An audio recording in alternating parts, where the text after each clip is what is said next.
কিছুদিন আগে আমরা নন্দনকানন ঘুরতে গিয়েছিলাম।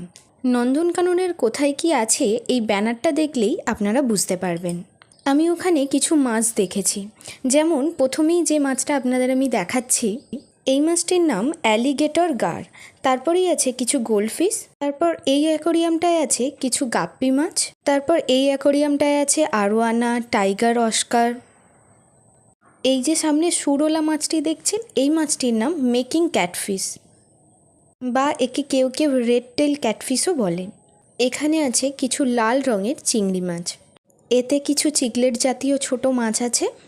এই অ্যাকোরিয়ামে যে মাছগুলো আছে এর নাম হলো গ্রিন কোমাইট। তারপর এই মাছগুলোর নাম হচ্ছে জায়ান্ট পাকু, বা কেউ কেউ কালো পাকুও বলে।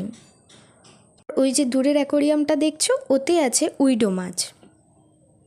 একদম শেষে যে মাছটি দেখছো, এই মাছটির নাম রেড বেলি পিরানা।